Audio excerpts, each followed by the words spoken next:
नमस्कार शेतकरी मित्रांनो, आज आपण आहे शिरपूरला. जे आपले प्रगतशील शेतकरी आहे हरीश भाऊ भुयार यांच्या शेतामध्ये त्यांनी आपला रिसर्च महाकाल चना 2 एकरामध्ये यांची लागवड झालेली आहे. तर त्यांच्याकडून आपण जाणून घेऊ की त्यांना रिसर्च महाकाल चना कसा वाटला आहे आणि त्यांची लागवड कशी आहे. तर नमस्कार हरीश भाऊ, तुमचा एकदा परिचय. हरीश राजेंद्र भुयार, राणा शिरपूर, तालुका आर्वी, जिल्हा वर्धा.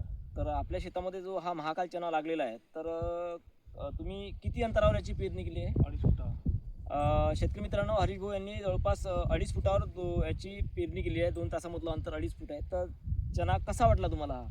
चना चांगला आहे, फुटे जास्त आहे. हां, गाठ्याचं 3 दाण्याचं गाठ्याचं प्रमाण जास्त आहे. ठीक आहे. तर शेतकरी मित्रांनो, 2.5 फुटाचं अंतर आहे 2 तासामधलं आणि 2 एकरामध्ये जवळपास 2 बॅगा जवळपास 50 किलो 2 एकरामध्ये पेरणी केलेली आहे. हरीश भाऊचं म्हणणे असं आहे की फुटवे करणारी व्हरायटी आहे आणि महाकाल या व्हरायटीचं थोडक्यात जर वैशिष्ट्य सांगायचं झालं तर ही 100 दिवसाची व्हरायटी आहे. 2 दाणी घाटीचं प्रमाण याच्यामध्ये जवळपास 70% आहे आणि याच्यामध्ये तुम्हाला शेतकरी मित्रांनो 3 दाणी घाटी पण पाहायला मिळते. याच्यामध्ये जवळपास 3 ते 4% 3 दाण्याची घाटी आहे. आणि याच्यामध्ये मर रोग वगैरे वाटला का तुम्हाला दादा? नाही, मर नाही वाटला काही.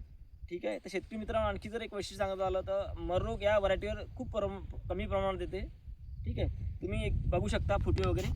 दादा दाखवा, फुटवे दाखवू शकता तुम्ही.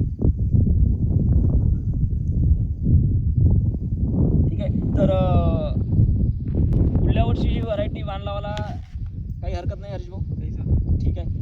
तर आपण पुढे पण या प्लॉटवर आपण शेतकऱ्यांना मार्गदर्शन देत राहू. ठीक आहे. धन्यवाद हरीश भाऊ. धन्यवाद.